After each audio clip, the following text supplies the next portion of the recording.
Hello viewers, welcome to Kashmir news bureau. मैं हूं आपका मेज़बान शाह तौकील इस्लाम। नाज़रीन, हमारे साथ आज जो मेहमान जुड़ी है वो है international water sports player Bilkis Mir.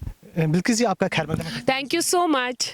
Bilkis ji, आप वाटर स्पोर्ट्स के बारे में थोड़ा सा ब्रीफ इंट्रोडक्शन दीजिए। मेरा नाम बिल्किस मीर है। आपने पहले ही बताया, मैं खिलाड़ी रही हूँ, international player in water sports.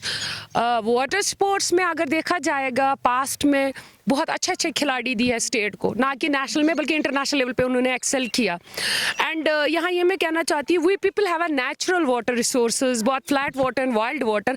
तो मुझे लगता है अगर जम्मू कश्मीर के लिए वाटर स्पोर्ट्स की बात करेंगे तो कुदरत ने हमें सब कुछ दिया, और पिछले 5 सालों से आपने देखा होगा वाटर स्पोर्ट्स कितना एक्सेल कर रहा है, ना कि नेशनल बल्कि इंटरनेशनल मैप पे हम आ रहे हैं। क्योंकि जो इंफ्रास्ट्रक्चर, जो इक्विपमेंट हमने यहाँ प्रोवाइड किया खिलाड़ियों को, वो इक्विपमेंट ओलंपिक और एशियन गेम्स कंपटीशन में ही नज़र आते हैं। आपने देखा होगा रिसेंटली माइनस में भी बच्चा प्रैक्टिस कर रहे हैं और अपना लक्ष्य टारगेट उन्होंने सेट किया कि हमें वर्ल्ड मैप पे आना है। और इंशाल्लाह मुझे उम्मीद है ना कि वाटर स्पोर्ट्स, बाकी स्पोर्ट्स में भी हमारे खिलाड़ी अच्छा करेंगे, और वो कि ना कि यूटी का बल्कि मुल्क का नाम रोशन करेंगे। एज ए स्पोर्ट्स पर्सन, आपको लग रहा है यहाँ पे जम्मू एंड कश्मीर में जो इंफ्रास्ट्रक्चर वो काफ़ी है स्पोर्ट्स के लिए? पिछले 3-4 सालों से आपने देखा होगा कितना इंफ्रास्ट्रक्चर बढ़ रहा है।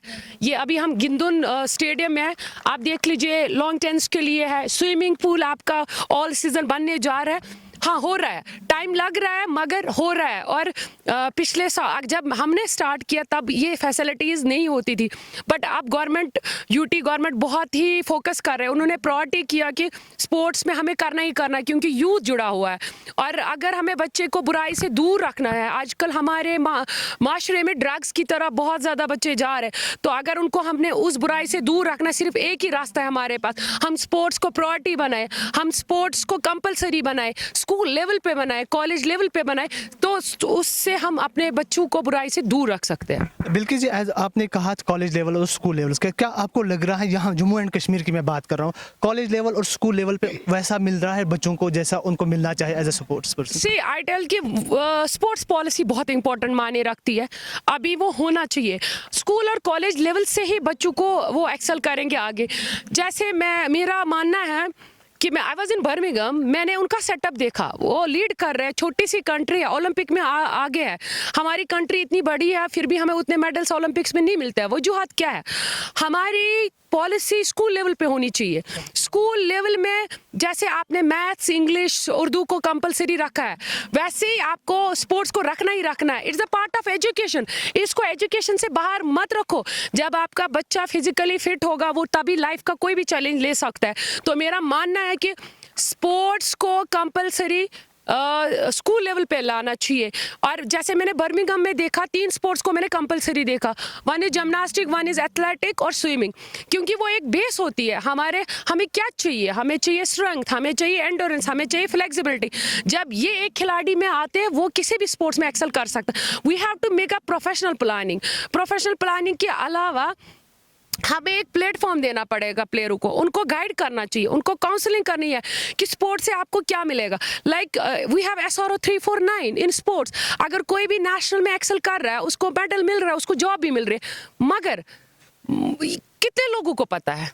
मुझे नहीं लगता यहाँ खिलाड़ियों को पता है कि हमें जॉब भी मिल सकता है, हम एक्सेल भी कर सकते हैं, हमारे लिए रिजर्वेशंस है।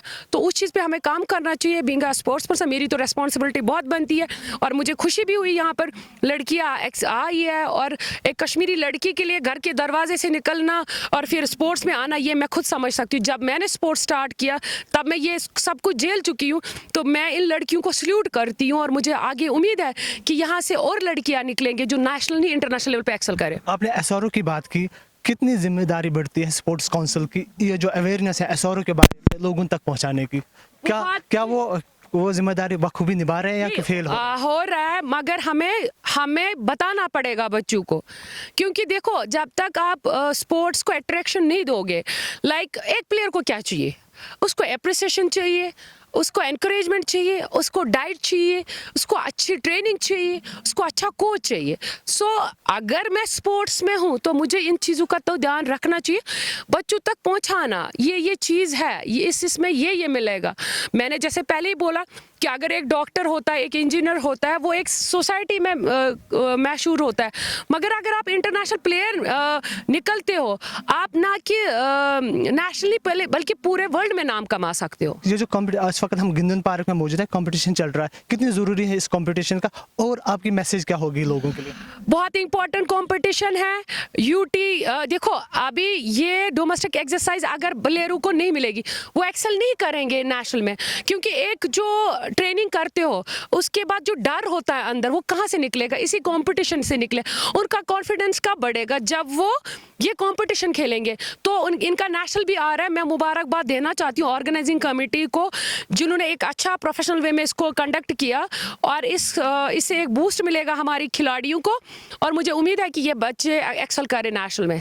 मेरी मैसेज यही है खिलाड़ियों के लिए, खासतौर लड़कियों के लिए, कि मेहनत करो और अपना टारगेट फिक्स रखो, और स्पोर्ट्स बाज़ाब्ता एक कैरियर है। आप मत इसको समझो कि बस हम खेलने जा रहे हैं, इसमें बाज़ाब्ता आप एक्सेल कर सकते हो। और लड़कियों को खासतौर ये कहना चाहती हूँ, a strong women is not one who does not cry, a strong women is one who cry, fight and get up again. नाज़रीन, ये थे बिल्किस मीर जो हमसे बात कर रहे थे। अगले प्रोग्राम में अगली शख्सियत को दावत देंगे, तब तक दीजिए इजाज़त। अल्लाह हाफ़िज़।